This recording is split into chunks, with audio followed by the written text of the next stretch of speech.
What's up everyone, how are you all? Today we are back with another blazing Naruto story. What if Naruto, son of death and Kaguya Harem? If you enjoy then please like, share and do comments.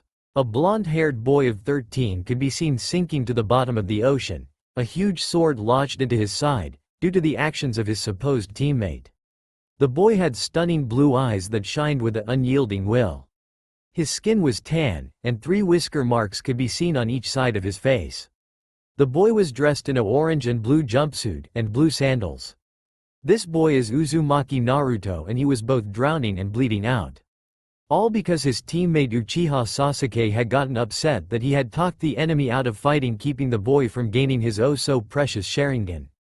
He, with what he thought was his last act in the world of the living, lifted up his middle finger and gurgled out, "Fuck you Sasuke Teme." He then blacked out, not knowing that his body had just been wrapped in a pure white shell of energy. Inside of the shell, 3 women appeared. The first of the 3 had long silver hair that spiked out everywhere. She had pale skin that seemed to shine in the shell.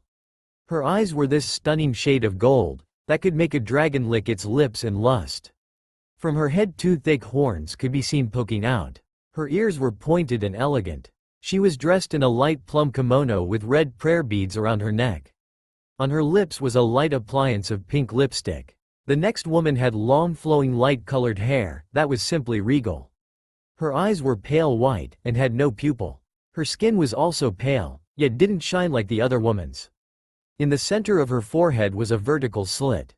Poking out of her hair was what looked like 2 horns. She was dressed in a simple high-collared Heim-style kimono that was white, and had black commas woven into collar and in the sides. She had a light appliance of purple lipstick on her lips, and her fingernails were painted a royal purple. The last of the 3 women had long black golden blonde hair that seemed to shine with a supernatural light. Her skin was fair and blemish-free. Her eyes were large green emeralds, her pupils shining red rubies. The strange thing was the golden arch-like things on her side and back. She was dressed in a white and dark gray kimono that had a strange pattern going up the front. Around her eyes were thick gold lines. These 3 were Tsubasa or Shinigami, Otsutsuki Kaguya, otherwise known as Princess Kaguya or Cabot Goddess, and Kami, otherwise known as Arceus, the goddess of Pokemon. Tsubasa, looking down at Naruto, gently removed the sword from his side. She then removed his shirt and jacket. Her eyes gained a cold fury, spotting the many scars covering his body, including what looked like the words demon spawn carved into his chest. She, turning to Kaguya, and spotting the appalled eyes of the woman, said, "He is your one shot at redemption. You see, 13 years ago I sealed the 9-tailed fox inside of him, due to Kami making a mistake during her paperwork, marking him as the Jinchuriki of said fox and my summoner not paying the price with his life. He was then subjected to treatment should ever go through. Tsukuyomi personally witnessed him almost being beaten to death 4 times. Amaterasu witnessed him almost being raped 6 times. I myself witnessed him be starved and he be crucified. What amazes all of us is that he hasn't snapped yet, nor has he been corrupted by the evil of life. No, he's still pure as the driven snow." Kami, realizing her mistake a few years ago, instantly started to paperwork to fix her blunder. She, gaining a happy smile on her face, said, "She just finished the paperwork, and now things can be fixed. Kaguya, you have been chosen to be his mother, as his true family left him to fend for himself in that damned village. Kami has been listening to request to introduce a few of your children to this world, and has decided to grant said request, by allowing the Pokemon as a brand new summon, that will go to Naruto. Don't worry, he won't abuse them or anything, in fact he'll probably see this as his family, or precious people, and protect them with his life. Also, could you maybe bless him with the powers of a few legendaries?" Kami, hearing this, smiled and said, "I can, but after Kaguya-san becomes his new mom." Tsubasa, hearing this, smiled and turned to Kaguya, who was already kneeling beside Naruto. She, gently touching one of his whisker marks, said, "He is going to be my new Sochi-kun. Such a strong will, such potential." She, turning to Tsubasa, asked, "Besides informing us of this, and bringing us here, what else is your business here?" Tsubasa, giggling, said, "I'm here to give him the blessing of Tsukuyomi, Amaterasu, Susanoo, Izanami, Izanagi, Yami, Kami, and myself." As you know, that makes all 8 of the eternal deities to give him their blessing, which will turn him into a new god. Also to ask him what he wants to do with the Kyuubi. Kaguya hearing this nodded and asked, "How will I be turning him into my son?" Tsubasa smiling pulled out a very shiny and sharp needle. She said, "With this. It's been blessed by Kami Ne and Izanagi Oji. I simply get some blood from you. It interacts with Kami and Izanagi's power, and hello nurse, it's changed into pure DNA that once introduced to his system will transform him into your new darling baby boy." Kaguya hearing this rolled up the sleeve of her kimono and said, "Then please get to work. As I want to hold my baby for a little while before I'm forced back into that cursed prison my 2 eldest trapped me." Tsubasa nodding, stuck the needle into Kaguya's arm, and drew enough blood to fill the syringe. She removing the needle from Kaguya's arm, smiled when the red blood quickly turned golden. She then sticking the needle directly into Naruto's heart emptied the syringe. Removing the needle, she made the syringe vanish, just as Naruto shot up with wide eyes. He then said, "I'm up Haruno, don't poke me with that flaming kunai." He then blinked when he heard 3 very distinct, and very pretty sounding giggles. He turning his head gasped spotting the 3 women. Naruto was about to ask what was going on, when Kaguya explained everything to him, even who they were. Naruto blinking at this, smiled and wrapped Kaguya in a warm hug and said, "Wow, I must be really lucky to have such a gorgeous woman as my new mom." Kaguya with a tiny blush on her face said, "I am truly the luckiest woman in the world to have such a flatterer for my new and youngest child." He then smiling at her asked, "So I noticed you have the Byakugan like the Hyuga clan. Does this mean I'm going to get it too?" Kaguya shaking her head said, "I'm afraid not, but you will be gaining something much better." Naruto with a curious look on his face asked, "What's better than one of the 3 great dujutsu?" Kaguya smiling said, "The 4th unheard of great dujutsu. Allow me to show it to you." She then closed her eyes and pushed chakra into the slit on her forehead. Naruto gasped when said slit opened up and an eye appeared. This eye was dark red, with 6 large rings surrounding a single round dot. On each of the rings 6 tomo sat, making a total of 36 tomo in the eye. Did he forget to mention that the tomo were snow white? Kaguya opening her eyes smiled and said, "Behold the 4th great dujutsu Kausugan. Eye of Chaos. It has all of the abilities of the other 3 dujutsu, but amplified. For instance, the Byakugan can see almost 360 degrees in every direction, and can see the chakra inside of someone's body. It can see the chakra in the air, and allow you to manipulate the chakra all around you. Another for instance is the Rinnegan allows the user to wield all 5 of the elemental affinities. It allows you to not only do that, but to wield the elements and use the elements of light and shadow." Naruto hearing this said, "Whoa, that totally sounds badass mom." She giggling said, "It is baby. Now Kami-san has something for you." Naruto turning his eyes to Kami, gave her his full attention. Kami smiling said, "Alright Naruto-kun, I have decided to bless you with the powers of a couple of my more powerful exclusive children. The first will be Giratina, my little rebellious princess. She is the ruler of the distorted world, and one of the most feared of my children. Next is Moltres, he's the living embodiment of fire, and is capable of producing flames that put the sun's flames to shame. Then we have Articuno, my little ice queen. She's literally the coldest of my children, and can summon blizzards that could freeze a polar bear. Then we have Kyogre, who is said to have created the oceans, while battling her older brother Groudon. She's literally a titan of the sea, and when she primal reverts she can summon a storm that could flood the lands. Next to last we have Mewtwo, who is one of the most powerful, yet most awkward of my children. Don't get me wrong though, she can crush a mind or anything for that matter with just a thought. Last we have Zekrom, the Pokemon version of the goddess of storms. She has lightning in her control and isn't afraid to use it to get what she wants. She usually sides with the person with ideals. Naruto getting an image of each Pokemon, felt like shitting his pants spotting Giratina, Kyogre and Zekrom.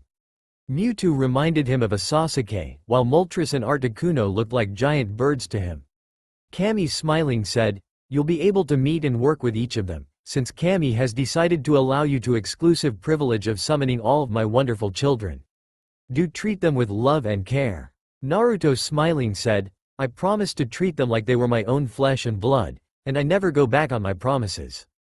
Kami giggled hearing this. Tsubasa then stepping forward said, "Now for the last part. Otsutsuki Naruto, you have done something no mortal has ever managed to achieve. You have received not only the blessing of all 8 of the eternal deities but have earned their respect. It is with great honor I welcome you to the position of the 9th eternal deity.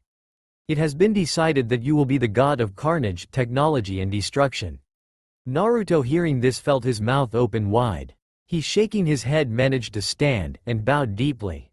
He said, "I am deeply honored Shinigami-sama. I will try my best to not dishonor the 8 eternal deities." Tsubasa giggling said, "I know you will. Anyway, I have a question to ask you?"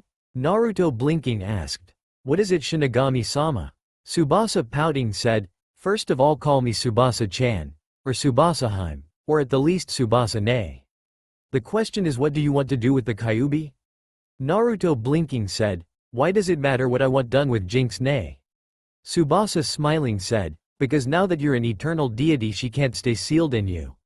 Naruto hearing this pouted and asked, "Why not Tsubasa-ne?" Tsubasa smiling at him calling her sister said, "Because she wasn't even supposed to be sealed inside of you in the first place." Naruto hearing this, quickly started to think. He getting an idea asked, "Can she be sealed in something else?" Tsubasa tilting her head asked, "Like what?" Naruto pointing to Zabuza's sword asked, "That?" Tsubasa picking up said sword, tossed it a few times and said, "Sure, just as long as promises to be a good girl." Naruto cheered and said, "Yay, now Jinx-ne can stay by my side." Tsubasa giggling waved her hand, and a red orb floated out of Naruto, and slammed into the sword. The sword then transformed from a thick and huge blade, to a simple and elegant katana, with a blood-red blade. Tsubasa then gaining a serious look in her eyes said, "Alright Naruto Otuto, we have to go now. Kaguya has to return to the moon, Kami has to return to her dimension and I have to return to the cursed paperwork." Kaguya hearing this wrapped Naruto in a gentle hug and said, "Stop hiding yourself away baby. Show your true skills, and ask out Azuki Uago already. Trust me it'll won't end bad." Naruto nodding said, "Okay mom I will." All 3 women then vanished. Naruto walking over to his new katana, picked it up and said, "Alright Jinx you heard mom, it's time to pierce the veil." He then closing his eyes took a deep breath, and dropped the shell around him. Feeling the cold water hit his body, he closed his eyes and tried to focus on the power of Moltres, but was finding it really hard to focus with spotting all of the marine life all around him, including a hungry-looking shark. He finally feeling a raging burning inferno inside of his body, tapped into it. His body instantly lit aflame, and he swore he could hear the screech of a large bird. He crouching down, packing all of his chakra into his legs, prepared to jump. He shooting up, quickly breached the surface of the ocean, and was in the air above the bridge.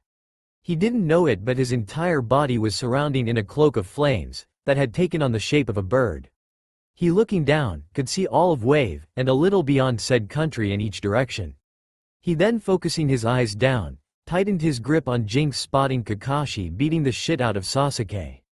Sakura was trying to stop said man. Haku was being held back by Tazuna, who was being held back by Zabuza. The only person who didn't look like they wanted to rip the arrogant Uchiha to pieces was his utterly useless fangirl. He groaning wondered why and how did he ever have a crush on such a useless being. He shaking his head turned his attention to the rather large army moving towards the bridge, led by what looked like a midget. He knowing that this was Gato, smirked spotting the many ships the man had heading towards the bridge. He closing his eyes tried to remember the hand signs for the summoning jutsu. Remembering them, he scraped his finger across one of his larger canine teeth, and went through the hand signs. Slamming his hand down on Jinx's blade he yelled out, summoning jutsu. A few puffs of smoke occurred, and when the smoke vanished, on the ground were large light blue and red bipedal alligators, along with large dark blue turtles with cannons in its shell. Naruto activating his powers from Mewtwo sent the mental command to attack the ships coming this way, and that he was Naruto their new summoner. The animals roaring, jumped into the water, while the alligators did. The turtles walked to the end of the bridge and started firing large jets of water out at the ships. He then dropping from his position high in the air, appeared in front of Haku. He dismissing Moltres' power, smirked at the wide eyes of Haku, Tazuna and Zabuza. Haku asked, Naruto-kun?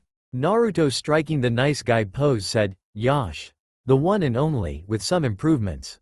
He then, gaining a serious look on his face, turned around and said, Oi Kakashi-sensei, as much as I would like for the Teme to be beaten to within an inch of his life, you're gonna have to wait, as we have an army to deal with. Kakashi, dropping the bloody and bruised Sasuke, turned to Naruto and gained wide eyes, spotting Naruto's eyes. His Kausugan activated, revealing his dark purple eyes, with 3 rings and 3 tomo on the innermost ring. The tomo, of course, were snow white. Naruto, spotting his reflection in Kakashi's headband, said, I'll explain later, sensei. He, lifting Jinx onto his shoulder, said, We have business to handle. He, turning to Zabuza, said, Time to show everyone why you're called the Demon of the Hidden Mist. Looking at Haku, he said, You don't have to fight if you don't want to. Haku. He, smirking at Tazuna, asked, Hey old man, got any sake left? Tazuna, wondering why he asked this, nodded and pulled out a large bottle of said beverage. Naruto's smirk widened as he said, Toss it here old man, and you'll see something totally badass. Azuna, tossing Naruto the bottle, blinked when Naruto uncorked it and took a heavy swig of the drink. Naruto's cheeks were bulged out, as he once again tapped into the powers of Moltres and Mewtwo. He, speaking with his mind, said, White fire style, fangs of the great fire dog. Everyone, including Sasuke, gained wide eyes when out of Naruto's mouth and aura 10 huge fire dogs appeared, snarling and growling. All 10 of them were made of pure white flames, and seemed to be alive. The largest dog, howling, shot forward to attack the now visible army of Gato, the rest soon behind him. Naruto, lifting up Jinx, said, Let's cause some mayhem. Shadow Clone Jutsu. A poof of smoke later and 300 Narutos could be seen covering the bridge, each one holding up Jinx and coated in flames. Naruto then shot forward, followed closely by his clones. Zabuza, smiling, pulled out his backup sword and said, I really like this kid. He then charged forward. Kakashi, lifting up his headband, revealed his Sharingan and said, Hokage-sama would kill me if I didn't help Naruto with this. Besides, what kind of big brother and sensei doesn't help his little brother slaughter an army? Haku, putting on her mask, said, I will help my first friend, and will kill my emotions to help him save Wave. She then ran forward, intent on helping Naruto and the others defend Wave. Sakura was being useless and trying to fawn over Sasuke, who was glaring at Naruto with pure hate. Naruto, slicing through a thug, jumped over another one, crushing the man's mind with a thought. Landing, he kicked a man in his gut, making the man turn into a pile of still smoking black ashes. Naruto, tossing a few kunai at some men, said, Wind style, tornado slicing blades. Huge blades of wind appeared and started slicing through men, forming large twisters that formed even more blades. He, spotting a clone jump in the air, watched it go through more hand signs. It then called out, Fire style, Dragon Flame Jutsu. Another clone not far away cried out, Lightning style, Lightning Dragon Jutsu. The lightning dragon hit the twister, made it start shooting out sparks. Naruto, spotting the fire hitting this, cried out, Combination Jutsu, Raging Lightning Storm. The attack tore through thug after thug, spraying blood everywhere. Naruto, ducking, shoved a sharp kunai into the throat of another thug. Grabbing that thug's head, he pulled with all of his might and pulled out not only the head, but the man's spine also. Sticking his hand in the man's mouth, Naruto started to kill other thugs with the man's spine. Did I forget to mention that Naruto was channeling some lightning chakra through the spine, so the thugs were dying painfully. Naruto, then tossing the spine like a spear, shot forward with a kunai in each hand. Appearing behind a large group of thugs, he tossed the kunai at 2 thugs coming behind Haku just as the thugs all separated from the rest of their bodies. Pretty soon all that was left of the army was Gato.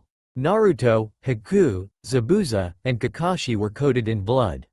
Some time ago the people of Wave had appeared, and everyone was now standing in a circle around Gato, who was being held down by some Naruto clones. Naruto, walking forward, turned to the people and asked, Alright people, what do you guys want to do with this scum? The entire crowd screamed out, Kill him. Naruto, hearing this, nodded and said, Your wish is my command. He, signaling to his clones, who pushed the man until his head was touching the bridge. Naruto, walking over to the man, climbed up on the shoulders of one of the turtles. He, raising his left hand, said, Gato, for your crimes a jury of your peers have sentenced you to death. There will be no mercy, no second chances. I Otsutsuki Naruto, the god of carnage, technology, and destruction am your executioner. Goodbye. Naruto then jumped into the air and once he was high enough, lifted his left foot and cried out, Taijutsu, curb stomp. He then came down and stomped on Gato's head, crushing it and causing blood and brain matter to explode everywhere. Naruto scowling said, I knew that was a bad idea, but no, I decided to do it anyway. No, I've got to clean brain matter off of my feet. He then turning to the people of Wave smiled and said, Wave, you are now free of the tyranny of Gato. The bridge can be built, and your first steps to peace can be achieved. Rejoice. The people hearing this started to cheer loudly. Next thing, Naruto was being tossed up and down, his name being cheered and praised, Haku, Kakashi, and Zabuza in the same boat. Naruto laughing joyfully said, You're welcome. Kakashi was simply basking in all of the attention he was getting, and not being called a pervert. Haku was blushing, and Zabuza was scowling, not liking this one bit. Sasuke was scowling even worse, as in his mind once again the Dobi had shown him up and stepped out of his place. Sakura was scowling as Sasuke was scowling, and she already knew the source of said scowl. She growling said, Naruto baka. I'm gonna punish you for upsetting Sasuke-kun. Tazuna on the other hand was happily chugging from his sake bottle, as he was extremely happy. A week later, Naruto could be seen staring at a rather imposing statue on the completed bridge.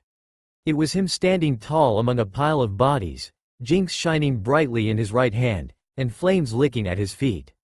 His Kausugan activated. The strange thing about the statue was the mark on his arm. It was a large C, with what looked like little bugs crawling over it, and ruble around it. This symbol was what the people of Wave had decided his symbol was going to be, and the symbol they were going to worship was going to look like. They had even created some new clothes for him with said symbol in it. He was now wearing an open purple jacket, with black flames on it. On the back was the symbol in bright orange. On each of his hands were black metal plaited fingerless gloves. His pants were purple, with torn out knees, but seemed to be threaded back together with black strings. He had on thick black boots, purple strings making them his. Strapped to his back with a black strap was Jinx. His headband shining proudly on his forehead. Beside him smiling proudly was Kakashi. On his other side smiling fondly at him was Haku. Zabuza on the other hand was reading the words on the statue. Whistling, the man said, This is the statue of our hero. He was drowned in the waters below this very bridge, and was brought back to life. Gaining the powers of a god. Beware all that trespass on this land seeking to do harm. The god of carnage, technology and destruction watches over this land, the land of his rebirth, the land of his first slaughter, land of his religion. He turning to Naruto said, Damn brat, they really took what you said to heart. You know that they're going to start worshipping you even more now, right? Naruto huffing said, Whatever. Let's go to Konoha already, before the fangirls swarm me again. Kakashi giggling said, Welcome to the curse of the being badass Naruto. Naruto ignoring this statement, turned around and walked off of the bridge, walking right by the bruised and limping Sasuke, and the arm in a sling, and talking with a slur Sakura. Haku, who was right behind him, sent a glare at both people, remembering how the two idiots tried to take Naruto's power and kill him for refusing to give it to him.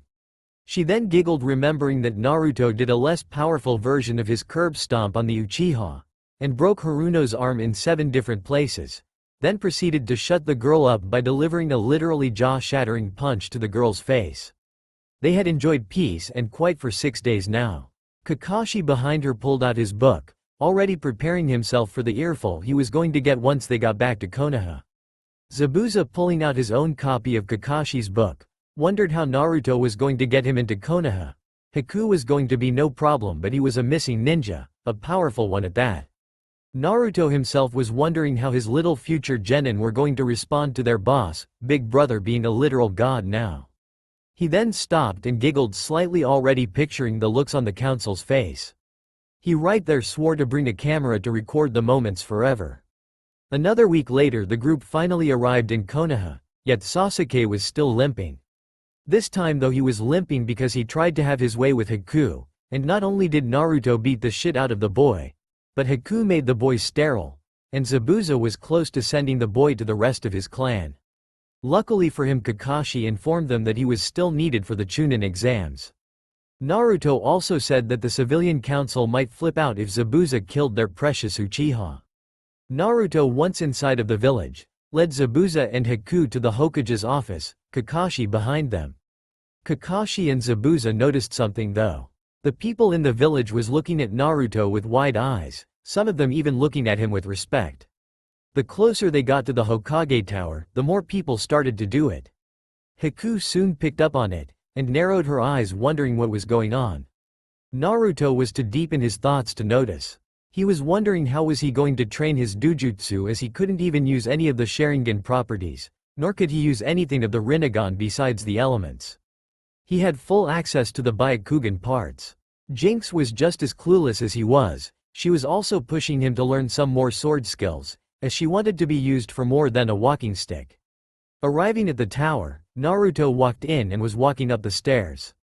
Once outside of the doors to the Hokage's office, Naruto snapped out of his thoughts and gained a great big smile. He, kicking open the doors, said, "Oi old man, you might as well give me the hat now, as I'm back not from a C-rank mission but according to Kakashi-sensei a high A to a low S-rank mission." Sarutobi hearing this smiled and said, "I know Naruto." Naruto hearing this blinked and asked, "How do you know?" Sarutobi, pulling out a little black book, opened it to a saved page and tossed it to Naruto. He, catching it, looked at it and gained huge comical eyes. The reason why was because he was looking at a picture of him coated in flames, slicing through a thug with Jinx. Kakashi was looking over his shoulder gaping like a fish. Zabuza was trying very hard not to laugh. Haku on the other hand was very worried for her first friend now. Kakashi then read, Otsutsuki Naruto aka the god of Carnage. Eye color. Natural unknown, believed to have an unknown Dujutsu. Hair color. Platinum blonde or silver. Height. 5 feet 4 inches. Weight. Possibly 160 pounds. Rank. Genin. Elemental affinities. Kanton, Futon, and Raiden. Summonings. Strange turtles with cannons and ferocious bipedal alligators capable of taking down entire ships. Has a sword that has a blood-red tint, and seems to be just getting used to it. Genjutsu. Skills unknown. Taijutsu skills. Unknown, but known to have crushed Gato's head with a move he called the curb stomp. Ninjutsu skills. Rather limited information, but knows the summoning, the shadow clone, a wind jutsu, 2 fire jutsu and a lightning jutsu, all being high-ranked. Can surround himself in flames that resemble a bird. Rank in bingo book. B-Note is the first genin to ever be put in the bingo book. He is a genin of Konoha. Naruto hearing this smiled and said, "Oh yeah. Now you'll surely give me the hat, old man." Sarutobi laughing said, "Maybe when you're placed in there as AS rank, but until then no." Naruto pouting said, "Mean."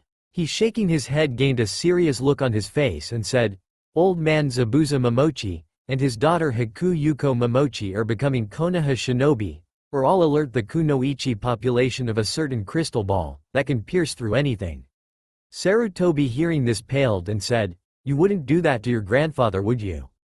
Naruto snorting said, "Yes, if my grandfather doesn't make my friend and her father Konoha shinobi, and don't even try to call my bluff because I've got clones already in the village with several of the more powerful Kunoichi gathered."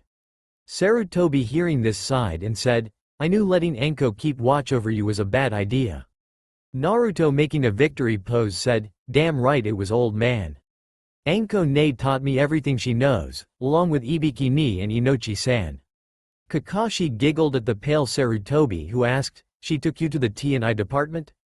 Naruto laughing said, "Sure did, claimed it would teach me to respect my elders.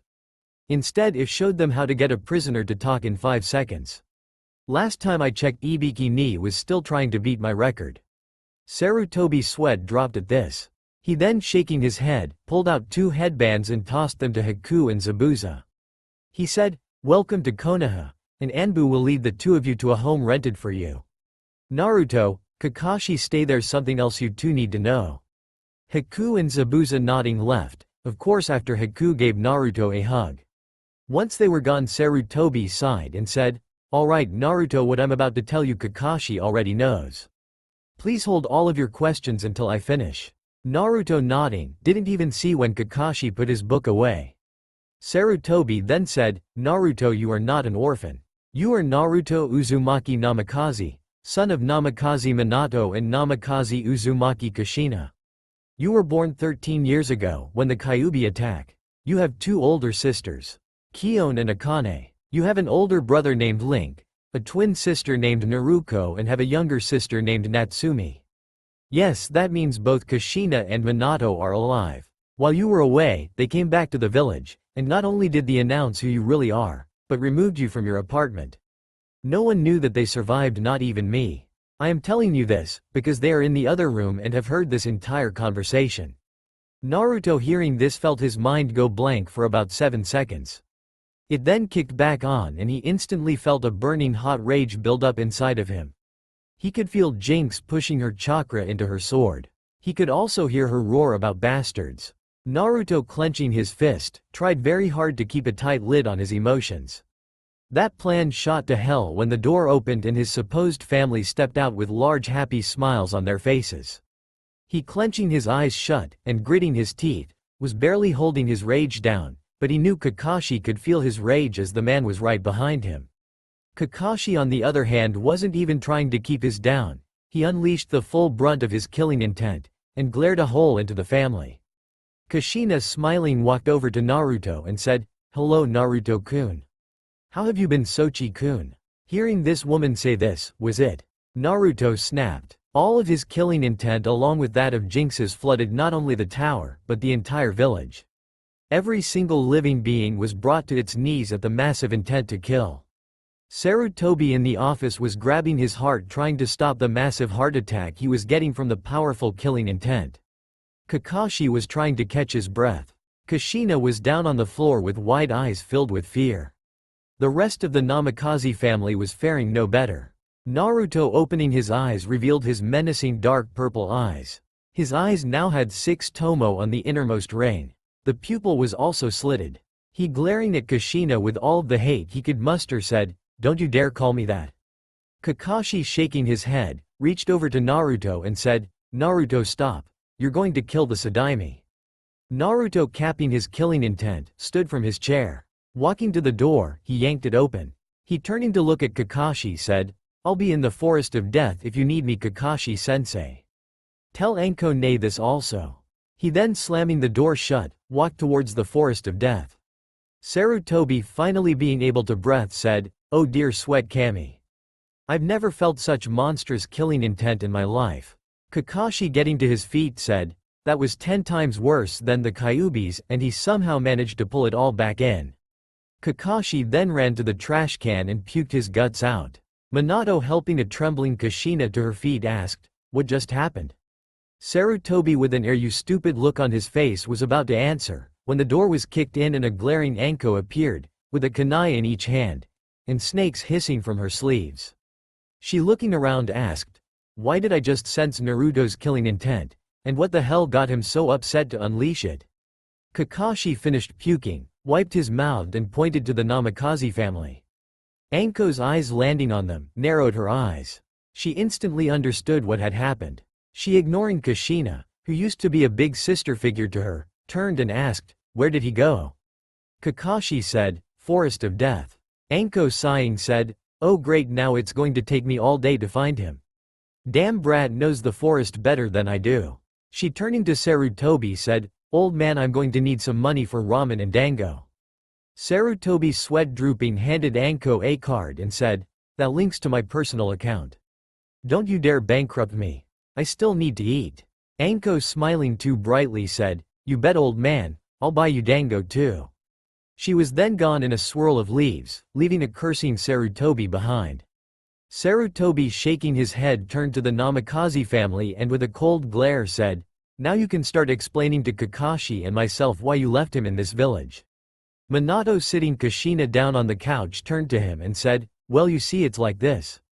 When it was finished, Kakashi was looking at Minato and his family with eyes that said, "You're the most idiotic man in existence, and I hope Naruto kills you, for his revenge." Sarutobi, on the other hand, was repeatedly banging his head on his desk. He, ending his little rock concert, he said, "Namikaze Minato, That is the most idiotic thing I have ever heard. You leave your son, the one you decided to seal the Kyuubi into, to the mercy of this village, all because you were terrified the Shinigami would come and kill your family for cheating it out of death. Not only that, but you train said boy's twin sister to cage level and then decide to come back, after Kushina gives birth to another girl. Minato with a sheepish grin said, "Yup."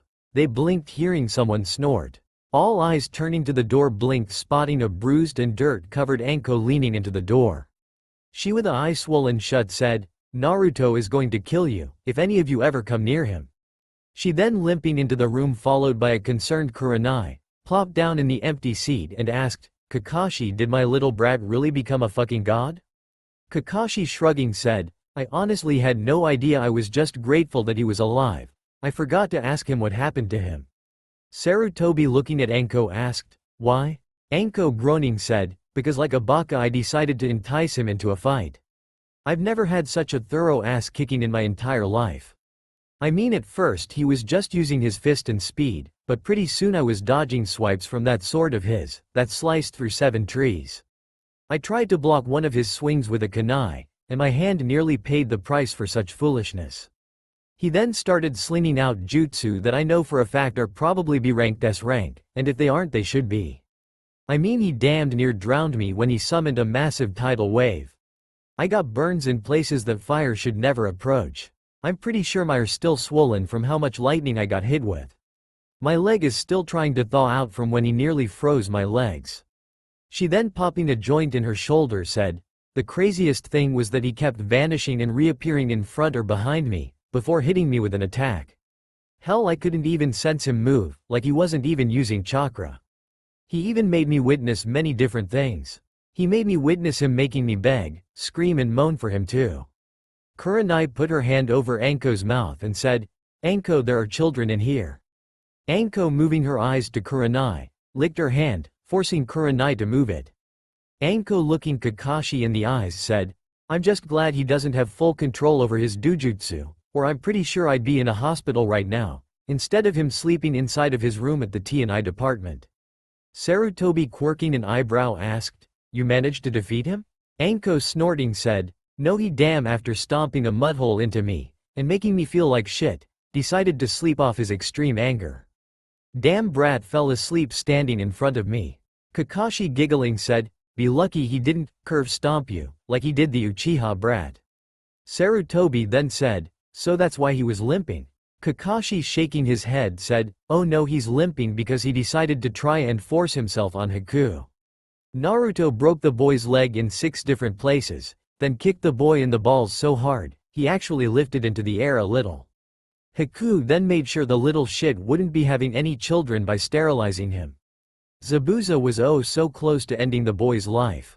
Sarutobi crossed his legs and asked, "What about the Haruno?" Kakashi giggling said, "Naruto got tired up putting up with her and not only broke her arm in 9 different places, but then shattered her jaw with a punch. So I think he was holding back on you Anko, or you'd be in a coma or worse right now." Anko groaning said, "I believe it." Sarutobi was about to say something when his front door was kicked open by 3 kids, all looking like mini Narutos. Hell, they even had some orange on them. Konohamaru spotting Anko asked, "Anko nay, where's boss, and don't even try to fool us by saying that he isn't in the village because we felt his killing intent." Sarutobi hearing this blinked and asked, "How is it that you 3 know what killing intent is?" Moegi bowing to him said, "Naruto ni has been training us after school. He introduced us to killing intent so that we wouldn't freeze up if we were ever came across it. He also started us on the tree climbing exercise along with making sure we understood a shinobi's greatest tool." Kakashi hearing this blinked and asked, "What is a shinobi's greatest tool?" Udon pushing up his glasses said, "A shinobi's greatest tool is deception." Kurenai blinked asked, "He told you this?" All 3 kids smiling said, "Boss, big brother told us that Kakashi said something like look underneath the underneath and that hiding your skills and powers from within the shadows was one way to deceive the enemy." Kakashi nodding sagely said, "That is definitely something I would say to Naruto." Konohamaru deadpanning said, "Boss also said you told him something about Hyugas always having a big chest and the quiet ones being the loudest in bed." Kakashi hearing this gained wide eyes and paled as the temperature in the room dropped drastically. Anko somehow on her feet with a powerful glare in her eyes cracked her knuckles and with a sickly sweet smile on her face asked, "Kakashi Baka, you'd better not be trying to corrupt my innocent, darling little Naruto." Kakashi quickly said, "Hokage-sama, let him read his version of Icha." Sarutobi hearing this gulped as Anko and Kurenai were now both giving him a powerful glare. He then witnessed Kakashi vanish in a poof of smoke. He nearly cried when Konohamaru said, "If Icha is that orange book the old man reads all the time, then he let me read it too." Moegi hearing this said, "Hey Kono, let's go find big brother." Udon somehow knowing that the Sadaimi was about to be beaten said, "Yes, let's go find boss." The three kids then left, ignoring the pleading eyes of Sarutobi as Kushina, Kion, Akane, Anko, Kurenai and the purple-haired Enbu slowly descended upon him. Minato, Link, Kakashi, Naruto, and a curious Natsumi wisely left the room. Later in the day, Naruto could be seen sitting on the stool in his favorite food place in the village. Jinx was attached to his back, as he stirred his ramen with his chopsticks, not paying attention to much around him. He was deep in thought trying to process what he had learned. He was also slightly happy that he had unlocked more power of the Kasugan. He could now predict movement like the Sharingan, and had unlocked the animal path of the Rinnegan. Sighing, he slipped a few noodles into his mouth, just as he felt someone sit beside him. Moving his eyes to his left, he let a small smile appear on his face, spotting Kakashi. Kakashi, ordering a bowl of ramen, said, "Alright Naruto, it's time for that explanation I never got." Naruto smirking said, "Not until the others arrive." Kakashi quirking an eyebrow, blinked when Anko, Ibiki, Inochi, Ino, Zabuza, Haku, Konohamaru, Moegi, Udon, Kurenai, Hinata, Guy, Rock Lee, Neji, Kiba, Shino, Iruka, Shikamaru, Choji, Tenten, Asuma, Yuago, Hayate and surprisingly a perfectly fine Sarutobi. Once everyone was there, Naruto said, "Ayame-chan, close up the stand. This is something you're gonna wanna hear." Ayame nodding closed the shop along with Tucci. Once everyone was seated, Naruto crossed his arms and said, "What I'm about to tell you is 100% true. No one interrupt me until I'm finished and then I'll be glad to answer any questions." Now what Kakashi, Zabuza and Haku most likely know that you guys don't is that during Team 7's mission, I was technically drowned by Uchiha Sasuke. During this time I was confronted by three gorgeous women. The first being the goddess of death herself, Tsubasa. Next was the mother of the sage of six paths, Otsutsuki Kaguya. Then there was Kami, or the goddess of my summons, the Pokemon, Arceus. I was woken up by Tsubasa using a syringe full of Kaguya's blood, that with the help of divine forces, expunged all human DNA inside of me, and transplanted her DNA inside of me. This making me Otsutsuki Naruto. I was also blessed with the powers of a few of Kami's very powerful children. Finally Tsubasa informed me that I was now a member of the Eternal Council of Deities. I did this by becoming the god of carnage, technology and destruction. Sadly she had to remove Jinx to do so, and for those of you who don't know, Jinx is the true name of the Kyuubi. Happily Jinx was able to be sealed inside of my new sword, which used to be Zabuza's sword. I gained my Dujutsu from Kaguya, who is my mom now. It's the fourth great Dujutsu, that has all of the powers of the other three. It's fully evolved from has 36 Tomo and 6 rings. So far I only have 3 rings and 6 Tomo. This gives me the abilities of the Byakugan, and recently unlocked the predicting ability of the Sharingan, and one of the 6 paths of the Rinnegan. The Rinnegan, by the way, gives me full access to all elemental affinities. Everyone hearing this had wide eyes. He with a smile on his face asked, "Any questions?" Ino shooting her hand into the air asked, "What are Pokemon, and what powers did you get from them?" Naruto laughing and sipping some of his ramen said, "Pokemon are very intelligent beings from a distant dimension governed by Kami. They come in all shapes and sizes, and their power levels range from that of an academy student, to that of a tailed beast. Most of the ones that could rival a tailed beast in power are legendary or rare. I will tell you the powers I got from them. First let me inform you that Kami-chan gave me the powers of only legendaries. The first of said legendaries was the ghost, dragon ruler of the alternate dimension of the Pokemon dimension. Her name is Giratina, and she has 2 forms. I think Kami-chan called her a rebellious princess or something. When I tap into her power I can create rifts in the world, and teleport to a pocket dimension. I can also seal or trap things inside of said pocket dimension. Then we have the living embodiment of Fire Moltres who can create flames so hot, they put the flames of the sun to shame. Kakashi, Zabuza, Haku, Anko and Wave have already witnessed me use her power. Then there's her Arctic sister, Articuno, who could create blizzards so strong it could freeze a polar bear. Anko has had the pleasure of witnessing me using her power. Then we have Kyogre who can create entire oceans with just a swing of one of her mighty fins.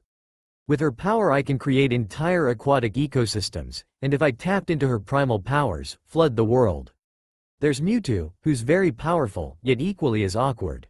She has power over the mind, and can crush a being's mind with a simple though. With her power I can speak with my mind, move objects using telekinesis, crush someone's mind, and most likely turn someone into my living breathing puppet. Kakashi, Zabuza and Haku witnessed me use a little of her power. Lastly is Zekrom, who according to Kami is the Pokemon version of the goddess of storms. She has lightning in her power and from what I've read from her profile under the summoning contract can bring entire mountains down with a single lightning bolt. Everyone hearing this paled, well everyone besides Konohamaru, Moegi and Udon, who were looking at Naruto with stars in their eyes. Haku asked, if you're part of the Eternal Deity Council, does that make you the youngest member? Naruto nodding said, yes, the eldest being Izanagi and Izanami, though I wouldn't be foolish enough to call Izanami-sama old to her face. Zabuza ignoring this asked, are you going to use the symbol the people of Wave made as your official symbol? Naruto shrugging said, I don't see why not for now.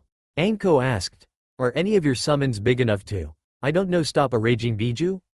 Naruto sighing said, size really doesn't matter when it comes to the Pokemon, but including Kami herself, 18. Everyone hearing this blinked. Kurenai asked, you said size doesn't matter, why not? Naruto smiling at her making her gain a small blush said, leave it to the Genjutsu mistress to hear that. Mewtwo can crush anything with her mind, including Konoha if she wants. Articuno can freeze entire oceans if so much as thinks about it. Darkrai can trap you in a never-ending nightmare if she wants. Suicune can blast you with purified high-pressure chilled water stream if she wanted to. Hell Moltres could melt you if you pissed her off, and the same could be said for any Pokemon. Asuma hearing this asked, how many Pokemon are there? Naruto blinking said, 720. Everyone gasped hearing this and shouted, that many? Naruto nodding said, yes. Sarutobi asked, do you want me to inform the council of any of this? Naruto snorting said, you can tell them all of this for all I care. There's not a thing they can do about it. Inochi groaning said, damn, this is going to cause one long meeting. Naruto laughed at this. Ayame then asked, are you going to let your teammates know this? Naruto snorting said, no chance in hell. Kiba laughing asked, are you afraid the Uchiha will demand that you make him a god? Naruto laughing said, no, I'd rather make out with Akumaru than do that. I'm afraid what the pink howler monkey is going to do once she finds out. Akumaru hearing this barked and growled. Kiba laughing said, that's his point, Akumaru. Hayate coughing a little asked, are you going to let your god status go to your head? Naruto snorting said, hell no, I'm still train until I drop. Rest a little, get up and train even more. Just because I become a god, doesn't mean I'm going to let my skills drop. Guy gaining flames in his eyes said, Yosh. Naruto-kun's flames of youth burn brightly. I must run 1,000 laps around Konoha on my hands until I catch up to him. Lee shooting up shouted, Naruto-kun, you are now my eternal rival. Naruto, who had been sipping some more of his ramen, made the mistake of asking, I'm sorry, did you say something? Lee hearing this gained unholy flames in his eyes along with Guy. Both men then shouted, curse you and your hip attitude, my eternal rival. Naruto blinking at this, turned to everyone else and asked, what the hell just happened? Kakashi patting Naruto on his back said, the other curse of being so badass, Naruto. Weird as declaring you as their eternal rival and always challenging you to even weirder contest. Yuago asked, do you need help with your Kenjutsu training? Naruto rolling his eyes said, I was going to ask you, Hayate or no brows about helping me later, to get Jinx Nay to stop nagging me. Shikamaru hearing this smiled and said, now you see my plight. Naruto snorting said, no, Shika, women aren't troublesome, older sisters are troublesome. I mean look at me, I have 8 of them, and 6 of them are gods. 1 is a demon, and the last is Anko. Anko hearing this said, hey. Naruto waving his hand said, don't try to front, we all know that out of 8 of my sister you're the most sane, and that's pushing it. Anko pouted at this, while everyone else giggled. Konohamaru asked, boss, will you be teaching us any awesome jutsu? Naruto looking at him said, that depends on if you 3 can stay out of trouble. Pay attention to Iruka's lectures, what elemental affinities you have, and if you 3 can climb trees using just your feet yet. Iruka hearing this gained wide eyes and asked, it was you who taught them how the tree climbing exercise? Naruto turning to him nodded and said, yeah, I taught it to them, to get them to stop bugging me. Iruka sweat dropping hearing this said, well they can climb trees using only their feet. Shino pushing up his shades asked, are there any bug-like Pokemon? Naruto smiling at Shino said, Shino my comrade, there's an entire type dedicated to bugs. Hell, there's even a legendary bug Pokemon. Shino actually smiled hearing this. Kakashi then asked, are you going to keep putting Sasuke and Sakura in their place? Naruto finishing his ramen said, is the old man a pervert? Sarutobi choking on his ramen, glared at Naruto, when Yuago, Kurenai, and Anko all said, he sure is. Naruto and the others laughed at this. Neji then asked, what are you going to do about the Namikaze family? Naruto gaining a passive face said, nothing, as I'm no longer part of that family. I am Otsutsuki Naruto. He then turning to Sarutobi said, by the way, I'm gonna need my stuff put back in my apartment. Sarutobi nodding said, I'll hire a genin team to do so. Naruto snorting said, fine, just don't hire Team 7 to do so, or a certain secret will be told to a few certain high-ranked kunoichi of the village. Sarutobi blanching said, I wasn't even considering hiring Team 7 for the mission. In fact, Team 10 will be doing the mission tomorrow morning. Naruto nodding said, good. Until then I'll be sleeping at the tower, or maybe in one of the interrogation rooms. Ibiki hearing this smiled and said, speaking of, I finally beat your record, Brad. Naruto hearing this quirked an eyebrow and asked, really, by how much? Anko smirking said, 1 second. Naruto laughed at this, and Ibiki gained a little black cloud over his head. Naruto shaking his head, stood to his feet and put his hand over his mouth to stop the yawn he felt coming. Shaking his head he said, alright people, it's getting late, so I'll see you party people later. He then walked out the ramen stand. The others finishing their ramen and paying up, all went their separate ways, some thinking about a certain blonde, others wondering how things was going to change from here. The next morning, Naruto could be seen walking towards Training Ground 7, intent on getting some training in. Of course he was heading there very early, hell, the sun had barely even poked its head out. He arriving at his location, took off his shirt and jacket, placing them on one of the logs, he popped his muscles and said, I'll start with some push-ups and crunches. Then I'll do some sprints. I'll work on my hand sign speed while doing the sprints and push-ups. Gotta get them down to 1, so the Teme can't copy any of my jutsu when he does unlock the Sharingan. He then got to work, and before long 2 hours had passed and it was now 6. He standing up said, Lee, I know you're there, so let's spar for a while until it's time for you to meet your team. Lee appearing said, Yash. I accept your challenge, Naruto-kun. I will give it my all. Naruto rolling his eyes said, yeah, whatever, let's just go. He and Lee then vanished and an intense spar was soon rocking the training ground. When Sakura appeared an hour later, she was now perfectly fine. Her eyes widened spotting the damage done to the training ground, and 2 people locked hands inside a deep hole near the center. She in her delusional mind thinking that this was Sasuke finally putting Naruto Baka in his place ran over to the hole and gained wide eyes. Naruto could be seen standing there, sweat dripping down his body, his Kausugan activated and locked on Lee, who was equally sweaty and trying to punch Naruto. Naruto gritting his teeth said, damn Lee. You're really making me sweat. Lee smiling said, as are you, Naruto-kun. Exactly as I expected from my eternal rival. Naruto then started to push more chakra into his body, feeling Lee doing the same. Sakura was blasted away by the immense chakra both boys were putting out. Naruto's being a dark red, almost the color of blood, while Lee's was the normal blue. Sasuke, who arrived seconds after Sakura, was scowling at this, not believing what the Dobi was doing. Kakashi then appearing, blinked, spotting Naruto and Lee not too far from him. He wasn't surprised when Guy and his genin appeared. Guy, spotting Naruto and Lee, said, "Yash. These two are stroking their flames of youth. Look at how intense Naruto-kun's eyes are."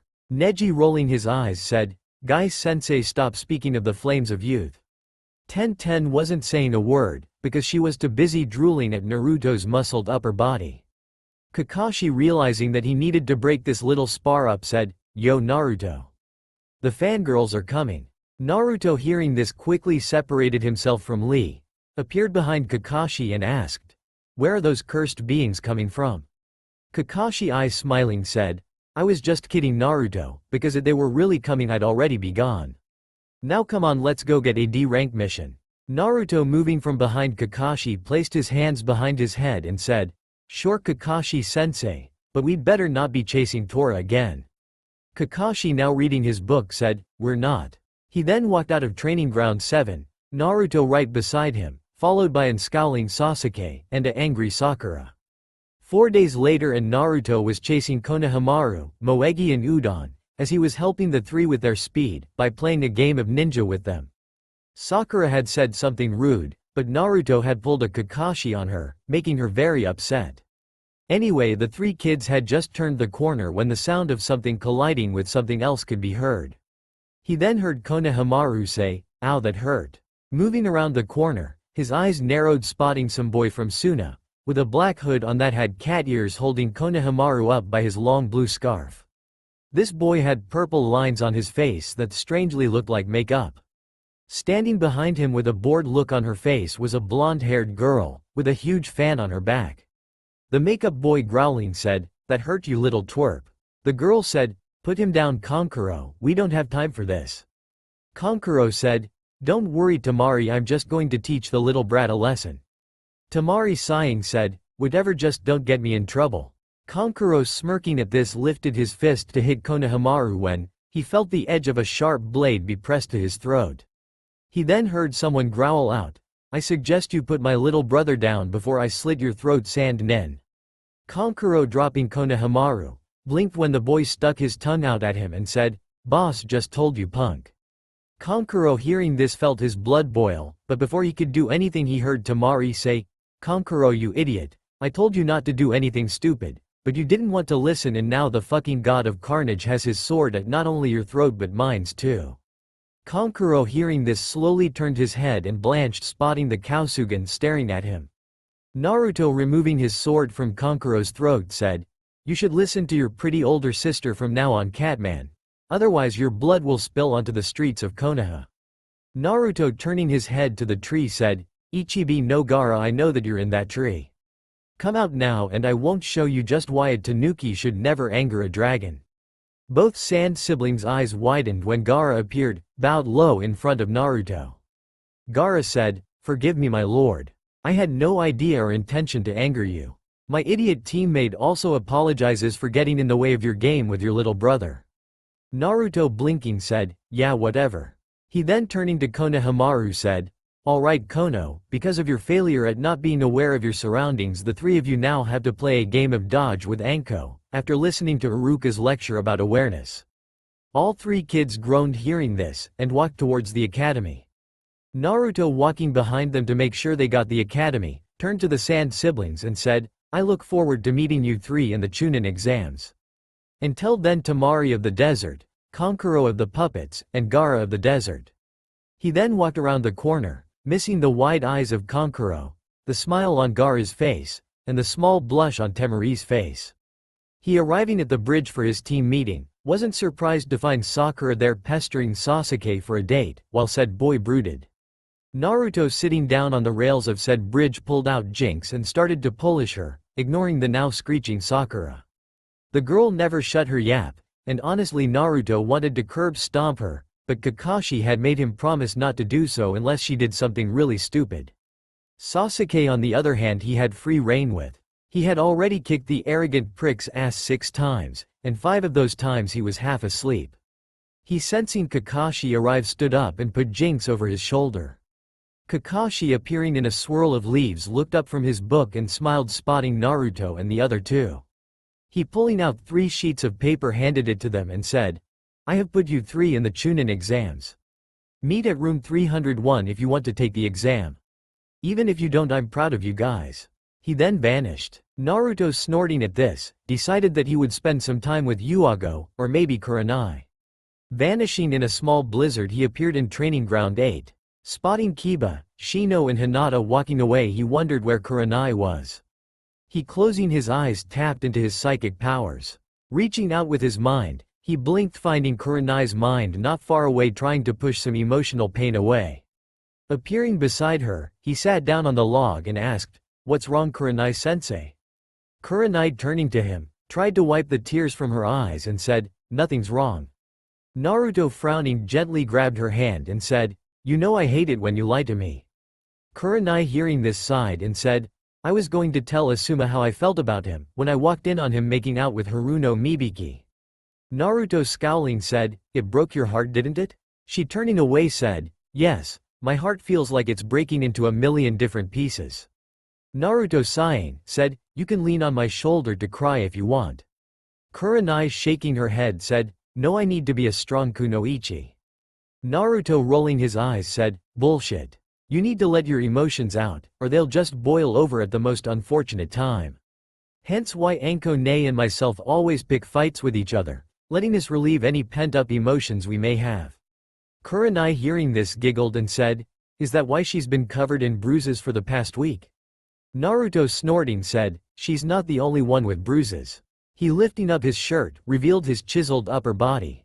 A large bluish bruise on the center of his chest, along with a small bruise over his right rib. She gasping asked, "How many bruises do you have?" Naruto laughing said, "Those are the only 2, because I've been working on my regenerative powers. It seems as though I can heal myself with ease as long as it's within 5 minutes from my last healing. Haku-chan has a theory that since I'm the god of Carnage, then if I slaughter an army of something like that, then maybe I'll heal even faster." Kurenai hearing this sighed and asked, "Am I pretty Naruto?" Naruto blinked hearing this and said, "Kurenai-sensei, you're one of the most gorgeous women I have ever seen. Not only are you intelligent but you're a dedicated Jonin-sensei, and not afraid to put a pervert in their place. You have a beauty that most people would kill to have, yet you don't have a bit of arrogance inside of you. Your ruby red eyes sparkle in the light, yet when they need to be, can be like ice-cold lakes.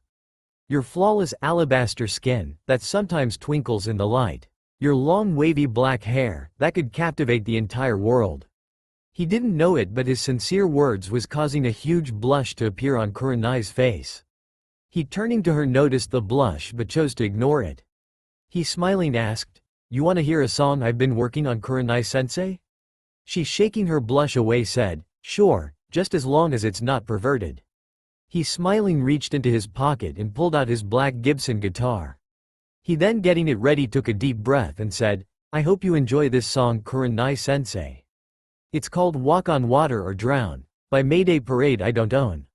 Well, this hurts me more than I can stand to say. In just one sitting, you left the room so I can pray. So I'll pace the halls to see if I could find a hole in something, or maybe places to escape. Oh, but everybody knows this is the part of breaking down in anybody's arms. I'm reaching down and hoping this one's ours. God please, please let this stay." And then I fell into pieces, and she fell into me. Saying, "Play this song. It's been too long since I've heard you sing. You got here just in time to let me know I was worth saving. It's nothing more than for the heart. Too proud to breathe, but I'm too scared to say the things worth saying. Who knew this trip would be this hard? As I'm looking to the sky to count the stars, I wonder if you see them where you are. I'm down on both my knees and pray tomorrow brings no pain." And then I fell into pieces, and she fell into me. Saying, "Play me a song. It's been too long since I've heard you sing to me. And yeah, we all fall to pieces. But at least you fell to me. But this is a wrong night. So tell me good night and let it go.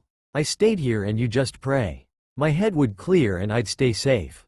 The pieces left, the love had changed, just saved everything. Oh, and everybody knows this is the part of breaking down in anybody's arms. I'm reaching down and hoping this one's ours. God, please let this stay. And then I fell into pieces and she fell into me, saying, play me a song. It's been too long since I've heard you sing. And then I fell into pieces and she fell into me, saying, play me a song. It's been too long since I've heard you sing. And yeah, we all fall to pieces. But at least you fell to me. But this is a wrong night. Tell me good night and let it go. Oh. Naruto ending the song, blinked, spotting not only Kurenai, but Anko, Yuago, Ino, Hinata, Moegi, Ayame, Haku and Tenten all swooning over him. He sweat dropping said, okay, maybe I overdid it. Ino then squealed very loudly and tried to glomp him. He switching with a random log said, on that note I'll be taking my leave. Exit stage left. He then ran for his life, a group of swooning females behind him, one of them being a kunai flicking Anko. He finally arriving at his apartment, locked the doors, shut the windows, and placed a few chakra seals to keep people out. Sighing in relief, he took off his shirt, and placed Jinx against his wall. Heading towards the kitchen, he rolled his eyes spotting the ramen bowl from Namikaze Kushina. He tossing it into the trash, reached into his fridge and pulled out a carton of orange juice, 3 eggs, a thick piece of bacon, and some carrots. He fixing himself a small dinner, simply ate his meal. Once done eating, he walked into his bathroom. Taking off the rest of his clothes, he climbed into the hot shower. Washing the dirt and grime off, he closed his eyes and let the hot water pour down on his platinum blonde hair. Once done with his shower, he turned it off. Walking into his bedroom, he opening his bedroom dresser slipped on a pair of purple Carnage boxers. He then walked over to his desk. Opening a drawer, he pulled out a small tube. Opening it, he willed the shiny substance out of the tube and made it dance a little. He smiling said, it seems as my nanobots are forming rather nicely. Soon they will be complete and I'll be bringing new technology to the world. He putting the nanobots back into the tube, corked it and put it back into the drawer. He then yawning said, it's time to get some sleep. He turning off the lights, crawled into his bed. The next morning he would roll over and nuzzle his face into the soft warm pillow his face was buried in. He then heard someone moan. His mind instantly kick-started, as pillows weren't warm, nor did they moan. Back flipping out of his bed, he got in a stance ready to kill the intruder. He sweat dropped spotting Kurenai laying in his bed, dressed in black lace matching pair of bra and panties. Shaking his head, he walked into his bathroom and sweat dropped even more spotting Anko and Yuago knocked out in his bathtub snuggled up to each other. Shaking his head, he brushed his teeth and took a piss. Walking back into his bedroom, he got dressed. He then walking into his kitchen, nearly face-palmed spotting Ino, Hinata, Tenten and Ayame all passed out on the floor surrounding his kitchen table. Shaking his head, he tiptoed to his fridge and opened it. Grabbing a toaster pastry, he grabbed Jinx and placed her on his back. He was about to walk out his door when he remembered his new invention to pass time and to help ignored the pink-haired banshee. Creeping into his room, he gently slid open his drawer and pulled out an iPod with black headphones. Putting it into his pocket, he then walked outside of his apartment, not even wanting to know how all 7 females managed to get into his locked and sealed apartment. He arriving at the academy, rolled his eyes seeing no one there yet. Walking to the academy wall, he put the headphones in his ears and turned to iPod on. Picking one of his recorded songs, he started to hum, "You have no idea how unproductive it is to fall in and out of you as often as I do. Lately I've been feeling gray, but today I won't wind up next to you." His was the day the Chunin exams began, and Naruto showed the world why he was the god of carnage, technology and destruction. 2 hours later, Sakura and Sasuke finally arrived to find Naruto with his eyes closed leaning against the academy wall bobbing his head listening to his music. Sakura scowling marched over to him to make the baka acknowledge her and Sasuke, when she heard a deep terrifying growl. She looking around wondered what had growled at her, when her eyes landed on something crouched directly above Naruto's position. Her eyes widened spotting a black dog with a tan belly and paws. Its eyes were dark red, almost a crimson. From its head twin thick silver horns could be seen sticking out. Swaying behind it was a black tailed with a spade for the tip. Sasuke, having better eyes than Sakura, could see the silver bone-like fragments on the dog's back. He could also see the smoke rafting from the beast. Naruto, opening his left eye, said, "About time you two got here. I've been waiting for at least 2 hours." He, shaking his head, sat up and snapped his fingers. The beast, stopping its growling, hopped down to stand beside Naruto. Naruto, petting the beast, said, "Come on before I decided to let Mira turn you into lunch." Mira, wagging her tail, happily followed Naruto, a scowling Sasuke behind her and a terrified Sakura behind him. Team 7 entering the academy walked until they came to large commotion. Naruto, hearing Mira bark, glanced at the door and said, "Very good girl. Remind me to give you a treat later." Mira, barking, wagged her tail. Naruto, then spotting Sasuke about to open his big mouth, grabbed the boy by his head and hissed, "Keep your mouth shut, Uchiha, or I'll end your pathetic existence, and then maybe Makotoheim will finally be proud of the trash her weakest is." Sasuke, hearing this, felt his anger boil, but decided to heed Naruto's words. Naruto, seeing this, let the Uchiha go, and silently walked upstairs, Mira and his teammates right behind him. Reaching the next floor, Naruto walked right past the still reading Kakashi, followed by a once again arrogant Sasuke, and a terrified Sakura. Mira stopped outside of the door for about 5 seconds to look Kakashi over. She, barking, walked inside. Kakashi, sweat-dropping, mumbled, "Even his summons think I'm a pervert." Once inside of the room, Naruto sighed, feeling and hearing someone approaching him very fast.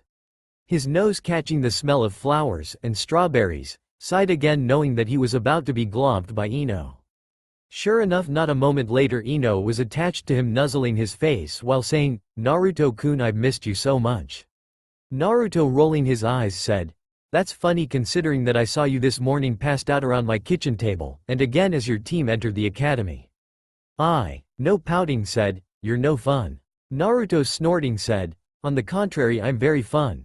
It's just that right now you're causing a scene, attracting unnecessary attention to us." Ino blinked, hearing this. She, looking around the room, could see the many genin glaring at her.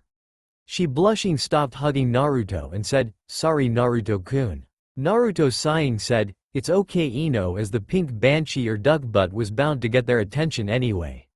He, feeling a very pitiful amount of killing intent come from behind him, quirked an eyebrow and turned to find a furious Sakura glaring daggers at him.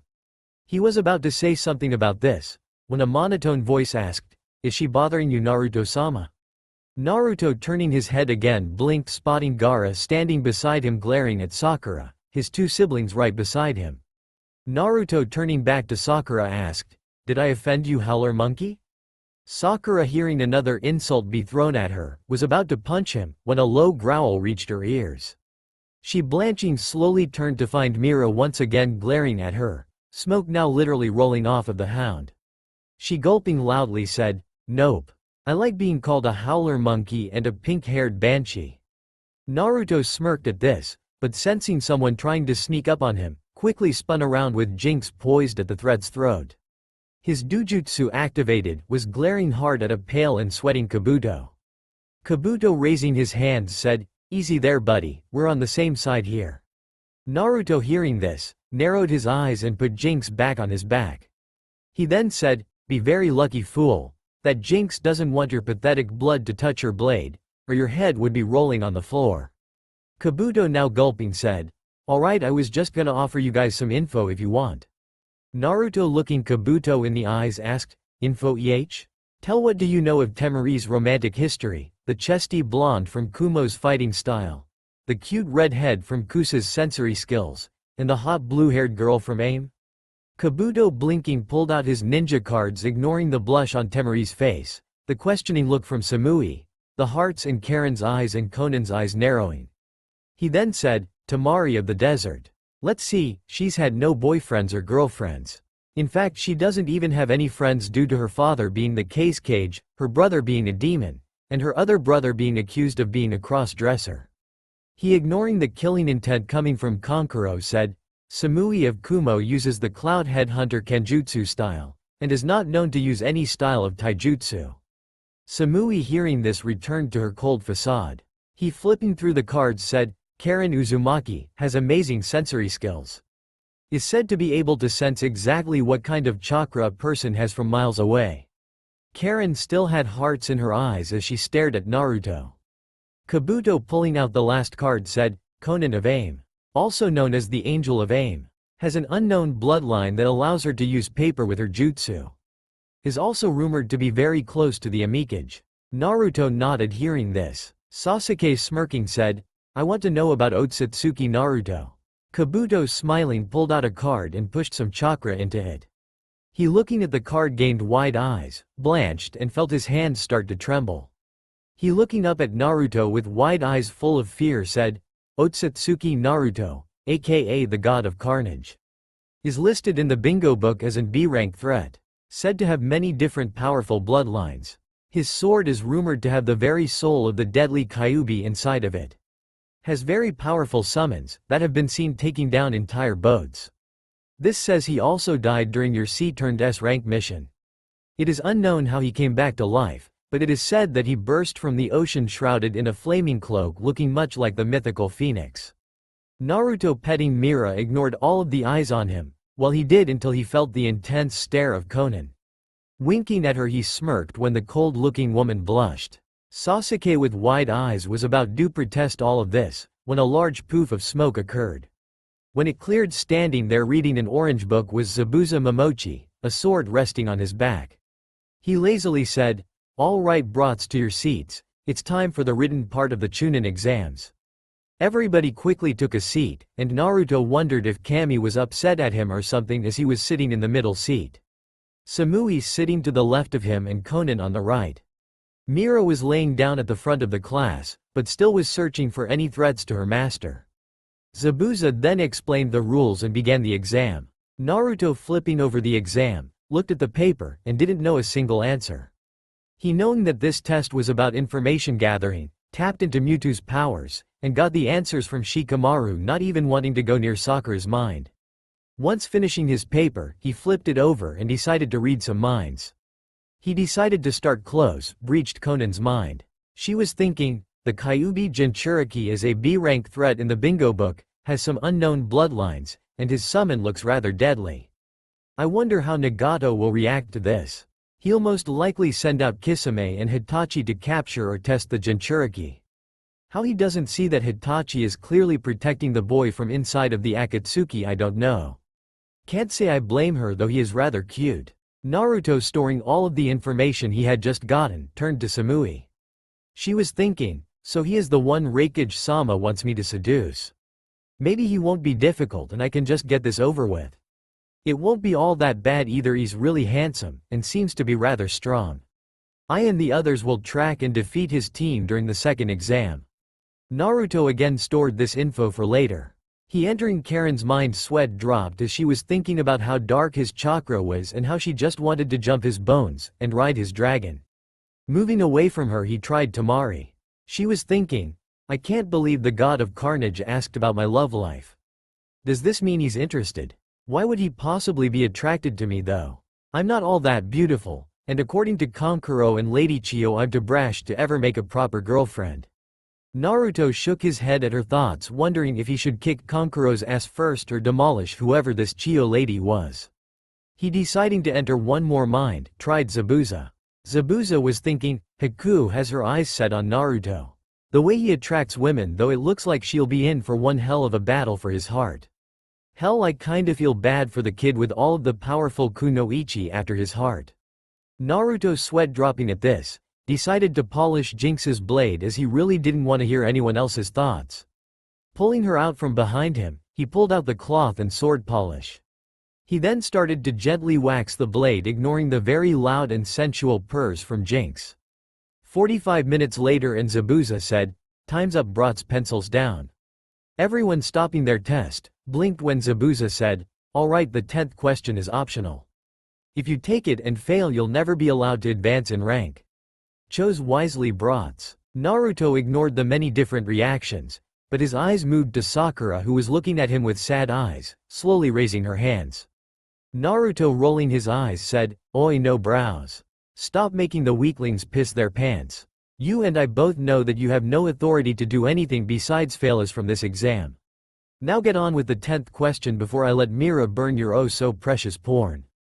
Zabuza hearing this gulped and said, alright all of you who chose to stay past. The test was about information gathering, and that's the reason why you were given so many points to cheat.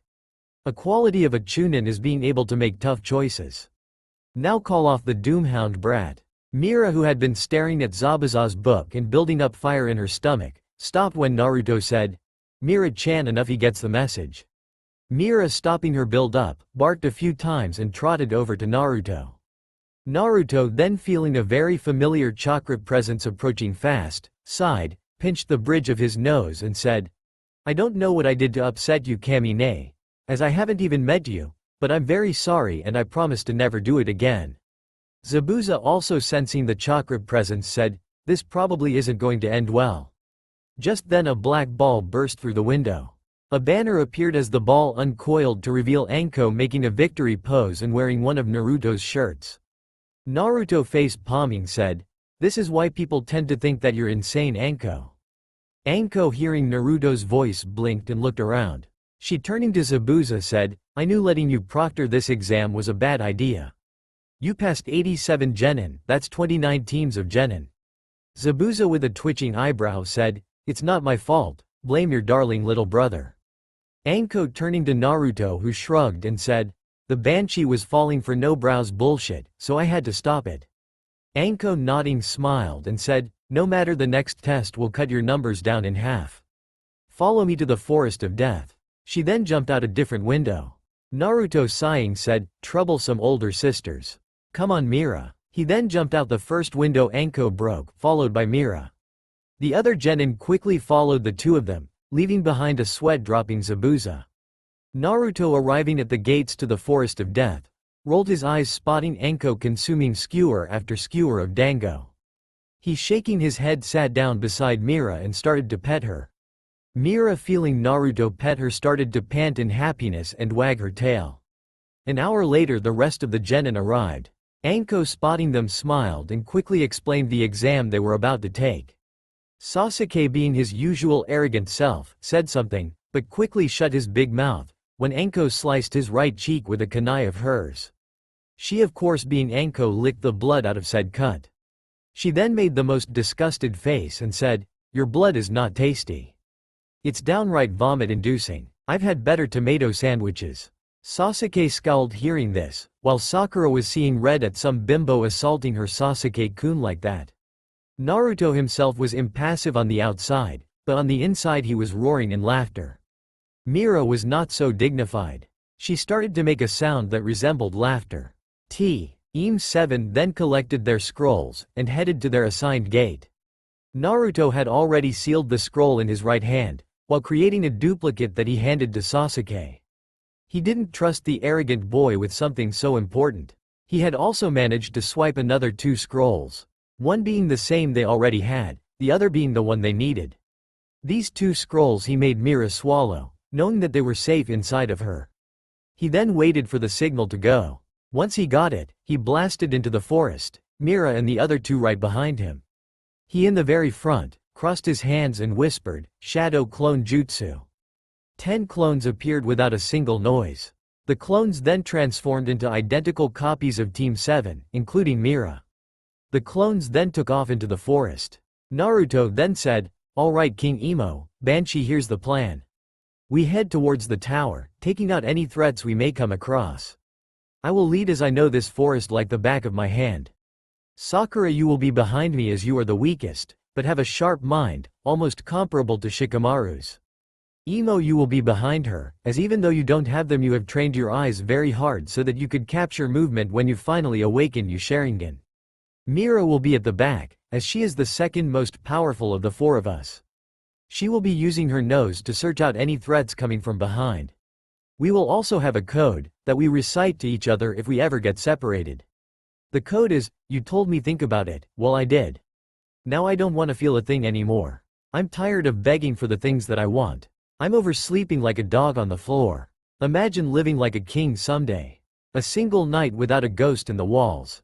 And if the beast shakes the earth underground we'll start the revolutions. He, turning his head slightly, asked, got it? Sakura, spotting his dujutsu activated, nodded, while Sasuke with a scowl on his face also nodded. Naruto, turning back to the front, said, "Good."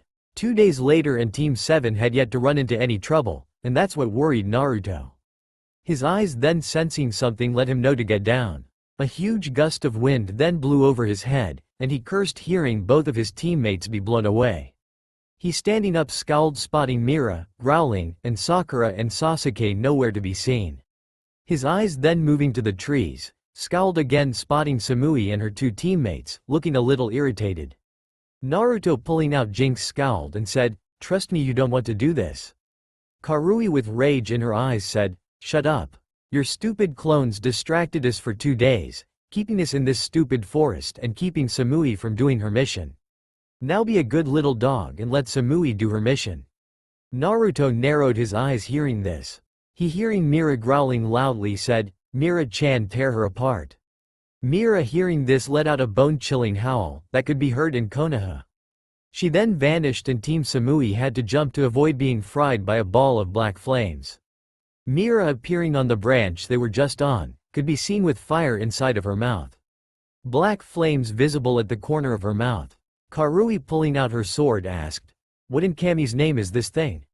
Samui also pulling out her sword said, "It's one of his summons, be careful." Omoi with his lollipop in his mouth said, "We need to take it down now." Mira, tired of them talking, let loose a powerful stream of black flames aimed at Karui. Said girl jumping felt her feet warm from the intensity of the flames. She landing beside Samui, rushed towards Mira, and just managed to make the dog jump back. Omoi also attacked in that instant, causing Mira to roll over on her back. Naruto, not paying attention to the battle, had his eyes to the left, as that's where he senses Sakura and Sasuke fighting someone with as much chakra as him. Scowling he said, "Mira." The dog appearing beside him was looking at him with her blood-red eyes. He looking at her said, "I have a new mission for you. My idiot teammates are fighting someone with chakra reserves as high as mine with me wearing chakra suppression seals. I'm going to summon your pack. All of you are to go help my teammates, but don't get injured. In fact, I want all of you to mega evolve." Mira barking hopped back, as Naruto quickly summoned 50 more of the dogs, causing Team Samui to gain wide eyes. Mira howling again, went through a small transformation, now having a silver bone like spikes on the front of her body. Mira then took off, her pack closely following behind her. Naruto, once they were gone, turned to Team Samui. He setting into his Kenjutsu stance said, "Come and bear witness to the god of Carnage." Karui hearing this charged in head-on, ignoring the cries of her teammates. Naruto dodging Karui's attack, kicked her hard in the stomach, forcing the girl to bend over and clutch her stomach. He then backhanded the girl, not even caring about the shattering sound he heard. Karui hitting a tree hard, slumped to the ground. Omoi hearing this charged Naruto with Samui. 30 minutes later and Naruto was sent crashing through a few trees, as all 3 members of Team Samui were now up and working together to take him down. Karui panting said, "That should take care of him." Omoi also panting said, "He's tougher than B-sensei." Samui staring at the trees said, "I can see why Raikage-sama wants his genes." Karui standing up said, "I guess we should go rescue the bastard so Samui can complete her mission." Omoi nodding said, "Then we can finish the job." Samui sighing said, "Come, let's finish this mission." What none of them knew, was that buried under 7 trees Naruto was shaking with barely contained rage. Why was he so angry? Well, he was angry because some memories of his clone had just come back.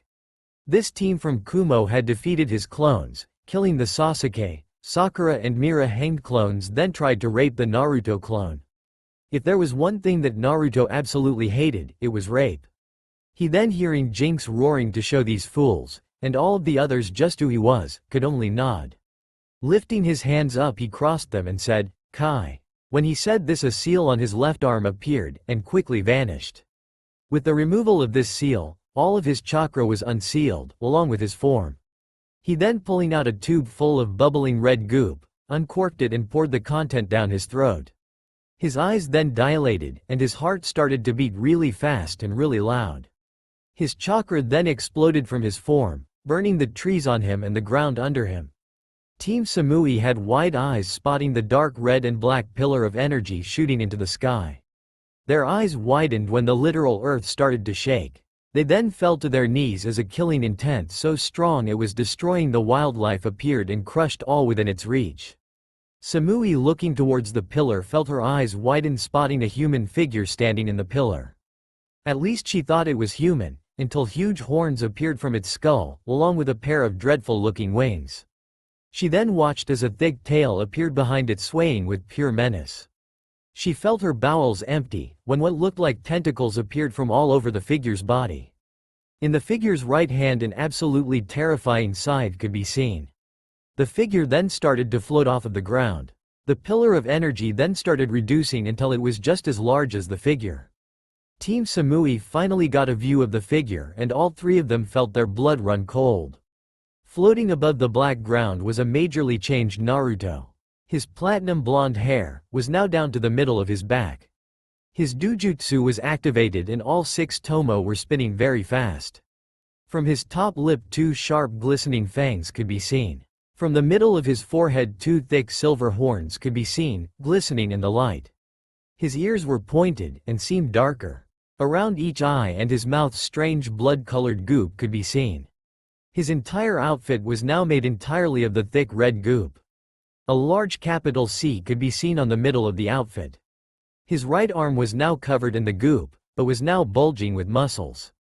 The hand was longer, and thick black claws could be seen on each finger. Said fingers were wrapped around a massive black scythe looking to be made of the spine of some unfortunate soul. From his back 2 massive dreadful black leather wings could be seen, the thick red goo on them also. His feet were now arched and thick black claws could be seen on each of them also. Swaying behind him was what looked like a tail fused with a zanbato. The zanbato part even had thick red goo spikes. Samui gulped again as those rage-filled eyes were set dead on her and her team. Naruto then said, "Foolish ninja. You have just pissed off the god of carnage, technology and destruction. Pray to Kami Ne that you survived this encounter because I will not be holding back as your mission was to rape me." Quote. He then, unfurling his wings, let out a bone-chilling, fear-inducing, prayer-inducing, "Run all the way to mama. Run as far away as you can roar." Karui, hearing said roar, could only think, Kami Ne? Is he really the god of carnage? If he is, then Raikage-sama is going to need protection from his wrath. Omoi was thinking, goodbye cruel world. To think Raikage-sama would send us to our deaths against an actual god. He's gonna crush my lollipop and my bones. Samui was thinking, this isn't going to end well unless I find a way to defeat an actual god. Oh, who am I kidding? I-sama, thanks to your idiotic ideals I'm going to be slaughtered by the true god of carnage, and die a virgin. Naruto, ending his roar, said, get ready to meet Tsubasa Ne. He then pounced on the poor Team Samui. Samui, ducking under a swipe from Naruto's tail an hour later, was really tired. Omoi and Karui were out of commission. Karui was bleeding from her midsection as Naruto had sliced her with his scythe. Omoi's right arm was mangled beyond recognition, because Naruto had crushed it in pure rage. Samui herself was sporting some rather nasty cuts, that were oozing blood. The 3 of them had tried to defeat this new monstrous Naruto but had been completely dominated. What made Samui shake though, was that Naruto wasn't even trying. He was doing the bare minimal. She jumping just managed to keep herself from being burned alive by pure white flames. She dashing forward tried to slice Naruto, but he caught her sword with his hand.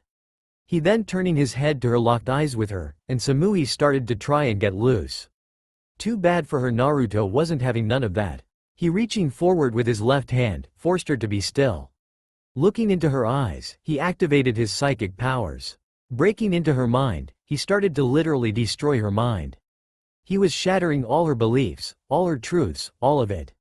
Samui's eyes were slowly glazing over. He then, sensing someone else attacking his team, growled and tossed the girl away. Roaring, he took off into the sky, leaving behind 3 very hurt Kumo-genin. Samui, once he was gone, struggled to her feet, and stumbled over to Karui. Pulling out the medical kit, she wrapped Karui's midsection and stopped the bleeding. She doing the same for Omoi's arm, created 2 lightning clones and picked her 2 teammates up. She then ran towards the tower, knowing that her team needed healing and she needed to sit down and build her walls back up. She didn't know it, but Naruto had watched her leave with a smirk on his face. He then vanished in a poof of smoke, revealing himself to be a shadow clone. The real Naruto arriving at his team's location scowled, spotting Konan now attacking his team. He, dropping down from the sky, appeared in front of Mira and her pack. Said pack was struggling to stand from the many wounds Konan had inflicted on them. Naruto, turning to Mira and ignoring the curious Konan, said, "Mira-chan, you and your pack relax and bask in my aura. I will handle the so-called Angel of Aim." Naruto then turned to Konan, who with narrowed eyes said, "Kyuubi Jinchuriki, you will surrender peacefully so that we can extract the Kyuubi from you and true everlasting peace can be achieved." Naruto, snorting, said, "Or you can scurry back to your fake god before I crush your body, grind your bones to pieces and see what's left to aim in a doggy bag. Your choice." Konan, scowling, launched a few paper shuriken at him. Her eyes widened when said shuriken were burned to a crisp before even reaching him. Naruto, shaking his head, said, "Wrong choice." He then vanished and Konan doubled over in pain. She was then sent flying back from a pure kick to her solar plexus. She, crashing through a few trees, got to her feet, just in time for a fist to collide with her face, making her jaw rattle. She was then kneed in the gut, and backhanded through even more trees. She then screamed as her arm was broken in 6 different places. She then gasped, feeling Naruto's hand wrap around the back of her head. Her face was then slammed hard into the forest floor, causing a massive shockwave to run through the forest. Naruto then, picking her back up, tossed her through even more trees.